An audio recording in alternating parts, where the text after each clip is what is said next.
स्वः तत्सवितुर्वरेण्यं भर्गो देवस्य धीमहि धियो यो नः प्रचोदयात्। सबको सादर नमस्ते जी। सत्याग्रह प्रकाश का हमारा स्वाध्याय चल रहा है। प्रथम समुल्लास पूर्ण हो चुका, द्वितीय समुल्लास आरंभ हो चुका है। अब हम क्रम से इस प्रकार चलेंगे। द्वितीय समुल्लास, तृतीय समुल्लास, चतुर्थ, पंचम, षष्ठ, फिर सप्तम, अष्टम, नवम हमारा हुआ था। तो 6 समुल्लास तक हम ये क्रमशः आगे बढ़ेंगे। तो आइए द्वितीय समुल्लास में आगे महर्षि स्वामी दयानंद क्या लिखते हैं, पढ़ते हैं। तो स्वामी जी लिखते हैं, बालकों को माता सदा उत्तम शिक्षा करे, जिससे उत्तम संतान अर्थात संतान सभ्य हो, किसी अंग से कुचेष्टा न करने पावे।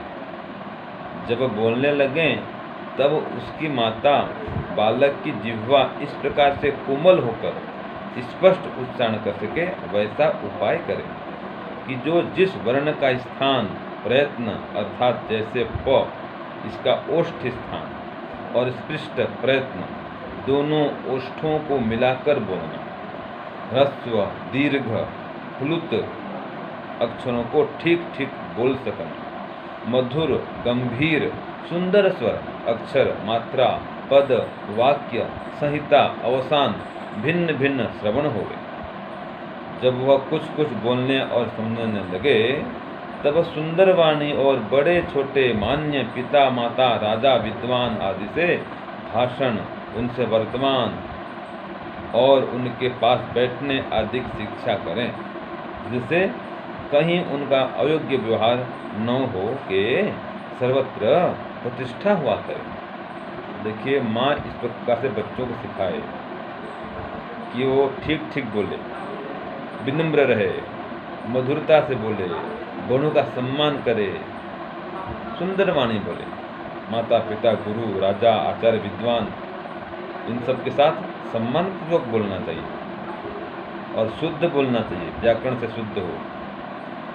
जो दीर्घ है उसको दीर्घ बोले, ह्रस्व को ह्रस्व बोले, प्लुत को प्लुत बोले। तो कैसे बोलना कि वो व्याकरण से शुद्ध हो, कैसे बोलना कि लोगों को सुख मिले और कैसे व्यवहार करना कि लोगों को आनंद आए, ये माँ का कर्तव्य है, सिखाए बच्चों को। तो संतान इस प्रकार से सभ्य श्रेष्ठ महान बनेंगे। और भी सिखा दे कि किसी अंग से कोई कुचेष्टा न करने पाए। वो उसका संतान या उसका जो पुत्र है, सभी संतानें उनकी माता पिता की धार्मिक हों, इसके लिए माता पिता को प्रयत्न करना चाहिए। फिर आगे लिखते हैं कि जैसे संतान जितेंद्रिय, विद्या प्रिय और सत्संग में रुचि करें, वैसा प्रयत्न करते रहें।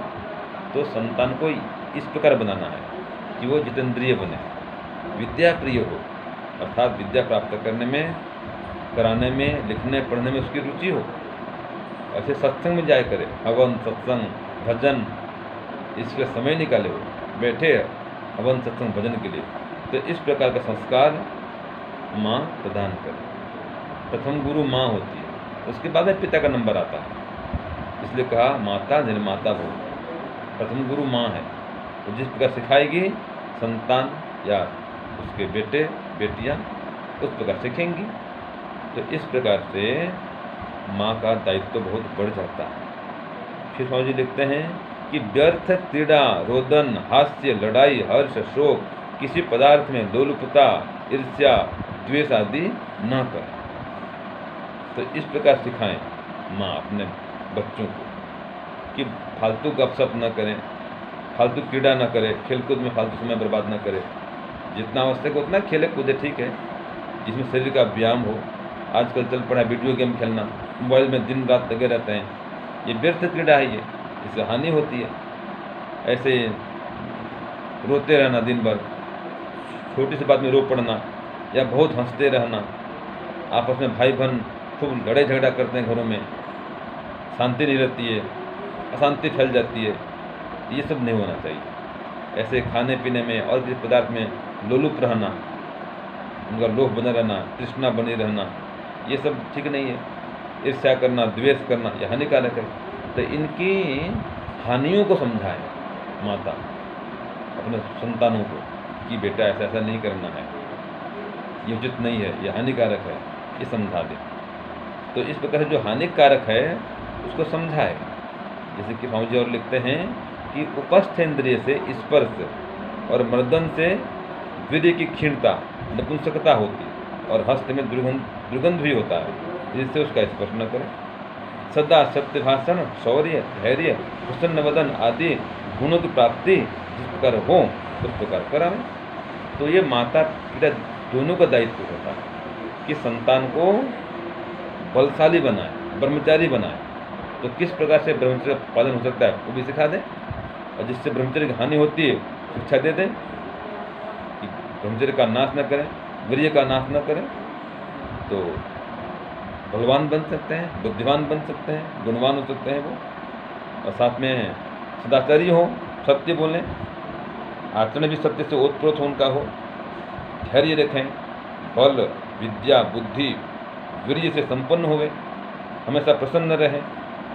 तो इस प्रकार की शिक्षा संतानों को माता पिता प्रदान करें, तब जाकर के संतान महान बनेंगे और माता पिता के लिए सुखदायी भी होंगे, संस्कारवान होंगे, मातृभक्त, पितृभक्त, गुरुभक्त, देशभक्त, ईश्वर भक्त बनेंगे। तो इसलिए माता पिता विशेष ध्यान देवें और संतानों को विशेष शिक्षा प्रदान करें कि उनका चरित्र भी अच्छा रहे, शरीर भी ठीक रहे, बल शक्ति भी बनी रहे, और वो आयुष्मान बने, दीर्घायु हुए। तो इस प्रकार की शिक्षा माता पिता अपने संतानों को प्रदान करें। ओम शांति, ओम शांति। सबको सादर नमस्ते। प्यारे भाइयों बहनों, सादर सप्रेम नमस्ते। सत्यार्थ प्रकाश के द्वितीय समुल्लास के तृतीय भाग पर हम पहुंच गए हैं। अब तक हमने जाना था कि माता पिता किस तरह से अपने घर में उत्तम संतान को पैदा करें और किस तरह से जन्म के बाद में उसका रख रखाव करें, जिससे जच्चा और बच्चा दोनों स्वस्थ रहें, और खुद स्वयं पिता भी किस तरीके से अपने ब्रह्मचर्य को सुरक्षित रखे। तो इस प्रकार से यहाँ वर्णन हमने जाना दो भागों में।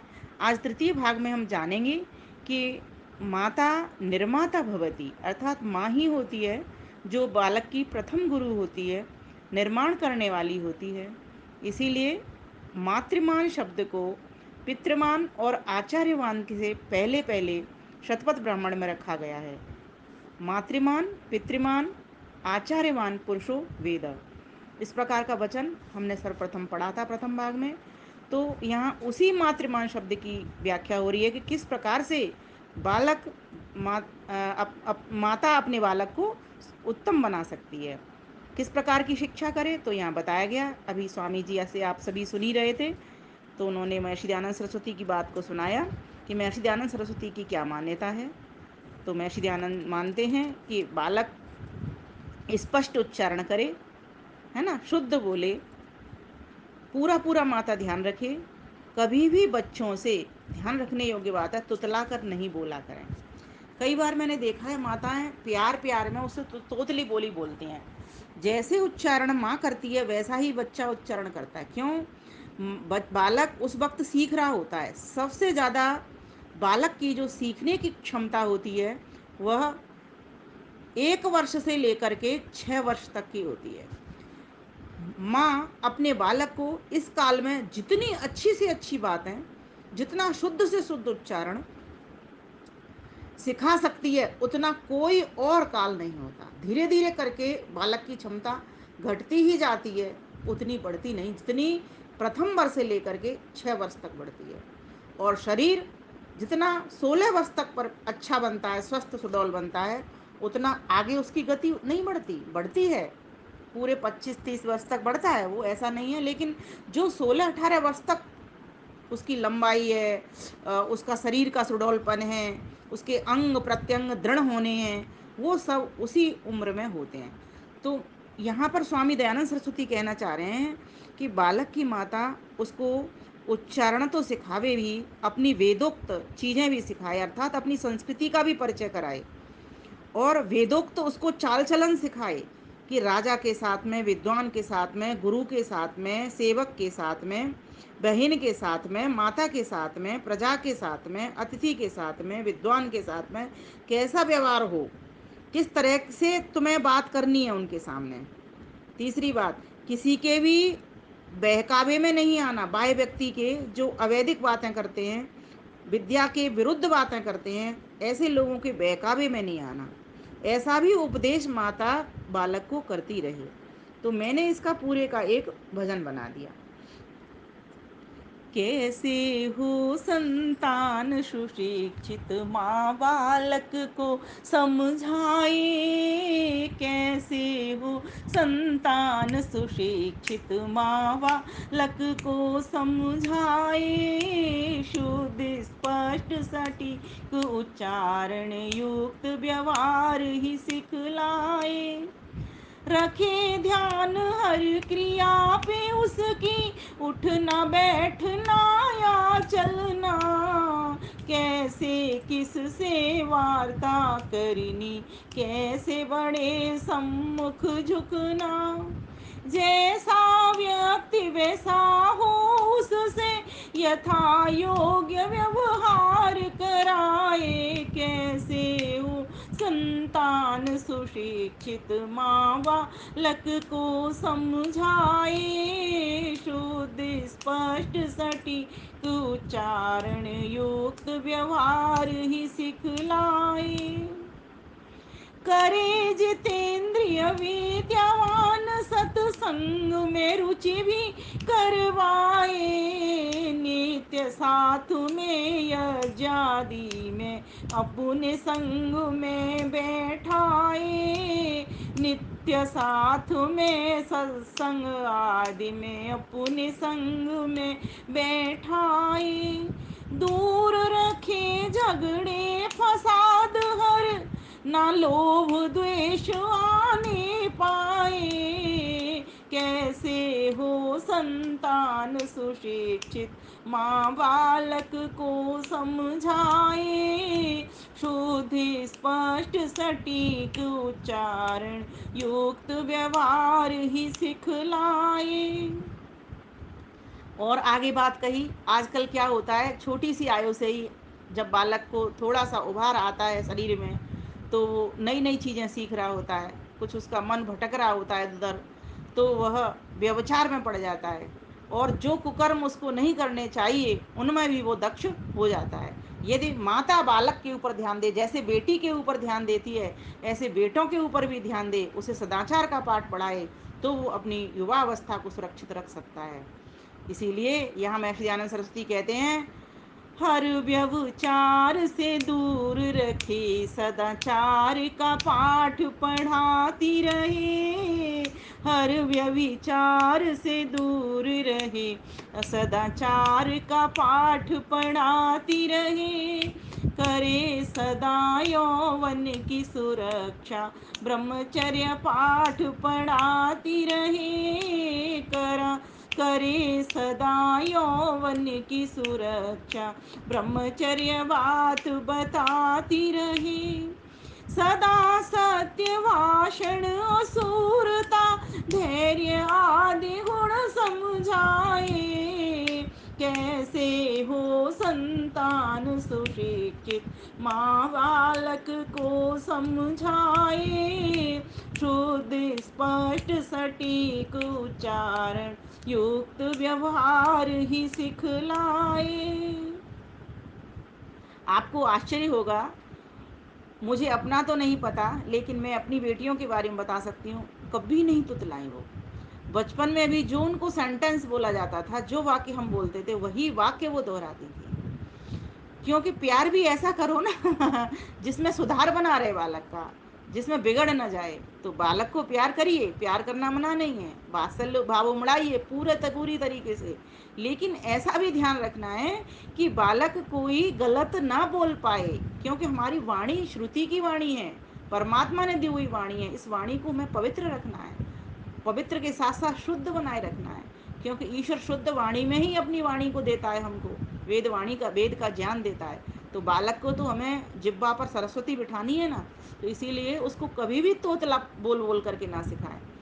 बचपन में देखते हैं ना, माताएं बालक को बहुत तुतला तुतला बोलती हैं, सिर्फ बोलती तो वो उससे वात्सल्य के भाव से हैं, उनका भाव गलत नहीं होता, लेकिन बच्चा क्या है, वो उस वक्त उसको पकड़ रहा होता है, तो वो उसी बोली को सीख जाता है, फिर उसको पता ही नहीं चलता कि कैसे शब्द मुझे निकालने हैं मुंह से।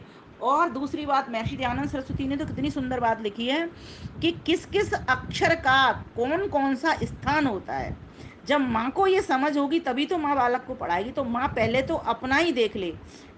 एक बार ऐसा करना चाहिए हर माँ को, अपना बालक पैदा करने से पहले अपने ओष्ठ को मिला करके देखें कि कौन से अक्षर निकलते हैं यहाँ से, ओष्ठ स्थान से, है ना, तालु से कौन से अक्षर निकलते हैं, इस प्रकार से अभ्यास करे, वो देखे तो पता लग जाएगा। जैसे प बोलते हैं तो दोनों लिप्स, दोनों ओष्ठ मिल जाते हैं, तो तभी तो इसको प के लिए ओष्ठ स्थान का नाम है, श्री दयानंद सरस्वती लिखते हैं।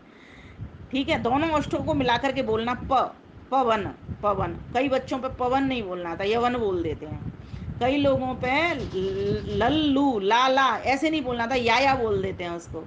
तो ये क्या है, कुछ तो उनकी बालकों की जिब्बा होती है थोड़ी भारी, तो ऐसे बच्चों को बादाम वगैरह घिस करके देना चाहिए। ये भी एक जगह पर मैंने पढ़ा था, यहीं पर ही कहीं मिलेगा, मुझे अभी ध्यान नहीं आ रहा, कि इस प्रकार से भी उसके स्वर को हमें ठीक करना चाहिए, बच्चे के को जिब्बा को भी पतला करना चाहिए, और उसको पूरा पूरा मतलब जिस तरीके की ताकत से बालक का उच्चारण, बोल चाल, व्यवहार ठीक हो सकता है, वे सभी उपाय करने चाहिए।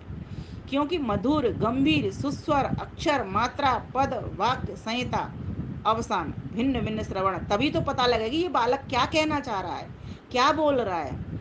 ठीक है, माँ तो समझ लेती है उसके इशारे को, ठीक, कई बार नहीं भी समझ पाती है, ऐसा भी होता है, लेकिन और बाकी के लोग तो फिर हंसेंगे ही नहीं, वो हंसी का पात्र ही बनेगा, और फिर अर्थ का अनर्थ होता है जब ज़्यादा बड़ा होकर के भी इस तरीके के शब्दों को उच्चारण कहेगा कुछ और लगेगा कुछ। तो इसीलिए पूरा पूरा माता बालक पर ध्यान दे। 5 वर्ष का हो जब बालक निज भाषा का ज्ञान करावे, 5 वर्ष का हो जब बालक निज भाषा का ज्ञान करावे, देवनागरी शुद्ध वेद मंत्र अर्थ सहित कंठस्थ करावे, हो वेदोक्त आचरण संतति पूरा पूरा जोर लगाए, कैसे हो संतान सुशिक्षित, माँ बालक को समझाए, शुद्ध स्पष्ट सटीक उच्चारण युक्त व्यवहार ही करवाए। आगे और भी इतनी बढ़िया बात कह दी है कि जो विद्या के विरुद्ध बात है ना, विद्या धर्म के, ऐसी बातें भी बताएं।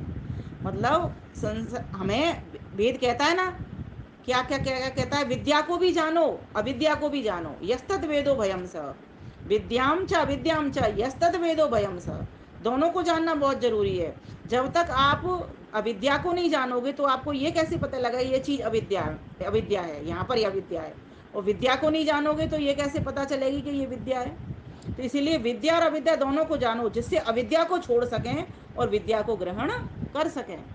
जो विद्या के विरुद्ध आचरण उससे भी अवगत करवावे, जिससे भ्रांति रहे ना बिल्कुल किसी के बहकावे नावे, भूत प्रेत मिथ्या बातों से दूर रहे और रखवावे, कैसे रहे संतान सुशिक्षित, माँ बालक को समझाए। माता कहती है बेटा जल्दी दूध पी ले, नहीं तो भूत आ जाएगा, भूत पकड़ ले जाएगा। नहीं बेटा जल्दी जल्दी रोटी खा ले, जल्दी जल्दी खा ले, फटाफट फिनिश कर ले, नहीं तो तुझे बावली पकड़ के ले जाएगी, नहीं तो हमारे घर में डायन आ जाएगी। बताओ, पहले से ही बच्चे को इतना कमजोर और दब्बू बना देते हैं, हम डरपोक बना देते हैं, और बालक डर के मारे फिर वो खाना पीना शुरू कर देता है। और ये भय अगर बचपन में पड़ गया तो बाद में भी ये जाने वाला नहीं है। इसीलिए बच्चे को निडर बनाओ, ऐसी चीज़ों से मतलब न तो कभी लोभ दो। 2 बातें मैं कहा करती हूँ बच्चे को, कई बार कहते हैं बेटा मेरा काम कर दे, तुझे टॉफ़ी दूंगी। कभी भी इस तरीके से बच्चे को ना कहें तुझे ये चीज़ दूंगी तू मेरा काम कर देगा, तो नहीं, चीज़ तो वैसे ही देनी ही है उसको। जब बच्चा काम कर देगा तो उसका उत्साहवर्धन करना है, तूने बहुत अच्छा काम किया, ठीक है। इसका मतलब ये नहीं कि मैं तुझे ये चीज़ दूंगी, फिर उसको आदत बन जाएगी कि माँ मुझे देगी तभी मैं करूँगा काम, नहीं तो नहीं करूँगा। कई बार माँ पे नहीं भी वो चीज़ होगी तो फिर क्या करोगे।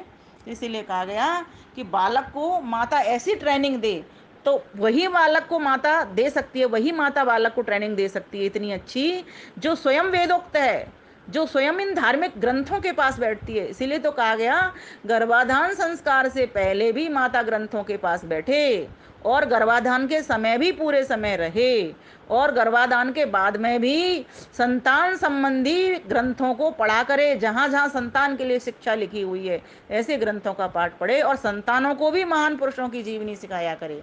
तो महर्षि दयानंद सरस्वती ने अपने उक्त पैराग्राफ में बहुत सारी चीज़ें कह दी हैं, इसकी बहुत बड़ी व्याख्या जा सकती है, पर वीडियो बड़ा ना हो जाए इसीलिए मैं वीडियो में ये 4 पंक्तियां और बोल करके बंद करती हूँ। तो कहा आगे, कैसे हो संतान सुशिक्षित, माँ बालक को समझाए, शुद्ध स्पष्ट सटीक उच्चारण युक्त व्यवहार ही सिखलाए। हर माता पुण्य बालक को वेदोक्त चलन सिखावे, यदि भारत पुण्य शिखर पर चढ़कर मूल स्वरूप में आवे, तभी भारत पुण्य शिखर पर चढ़कर मूल स्वरूप में आवे, तभी आओ चले बढ़े आगे को, विमल हो संतति सुगढ़ बनाए। कैसे हो संतान सुशिक्षित, माँ बालक को समझाए, शुद्ध स्पष्ट सटीक उच्चारण युक्त व्यवहार ही सिखलाए, शुद्ध स्पष्ट सटीक उच्चारण युक्त व्यवहार ही सिखलाए, शुद्ध स्पष्ट सटीक उच्चारण युक्त व्यवहार ही सिखलाए। तो इस प्रकार से माता अपने बालक को उत्तम बना सकती है, और वास्तव में यदि हम चाहते हैं चारों ओर से सुख शांति हो, पूर्ण आपको सुख मिले, तो अपने संतानों को उत्तम बनाओ, संतानों को स्वस्थ बनाओ, संतानों को बलवान बनाओ, संतानों को धीर वीर गंभीर बनाओ, संतानों में मातृभक्ति पितृभक्ति राष्ट्रभक्ति ईश्वर भक्ति गुरु भक्ति भरो, तभी जा कर के संतानें राम और कृष्ण जैसी बनेंगी। उसके लिए नेपोलियन ने कहा था, अगर मुझे कोई 100 कौशल्या जैसी माताएं दे दो तो मैं भारत को पुनः आर्यावर्त बना दूंगा। तो कहने का भाव यहाँ पर यही है कि आज जीजाबाई की आवश्यकता है, शिवाजी तो अपने आप ही बन जाएंगे। कौशल्या की आवश्यकता है, राम तो अपने आप ही आ जाएंगे। यशोदा मैया की आवश्यकता है, कृष्ण तो अपने आप ही पैदा हो जाएंगे। सीता माता की आवश्यकता है, लव कुश तो अपने आप ही पैदा हो जाएंगे। तो इस कहने का भाव यहाँ पर ये है कि माता अगर चाहे तो अपने पुत्र को कितना भी अच्छा बना सकती है, शेर बना सकती है, और अगर माँ नहीं चाहती है तो फिर चूहे छछूंदर तो बनेंगे ही, राष्ट्र तो गर्क में जाएगा ही। तो इस प्रकार से हम सभी को ध्यान देना चाहिए। अगर हमारी बहुएँ हैं तो बहुओं को बताएं, बेटियां हैं तो बेटियों को बताएं, या हम स्वयं गृहस्थी इस तरीके के हैं, संतान बनाने वाले हैं तो हम स्वयं इस काम को करें, और आगे आगे इसको प्रेषित कर सबको इस वैदिक संस्कृति के प्रचार प्रसार द्वारा लाभ पहुंचाएं और स्वयं पुण्य कमाएं। आप सभी का धन्यवाद, नमस्ते। आप सभी का धन्यवाद, नमस्ते।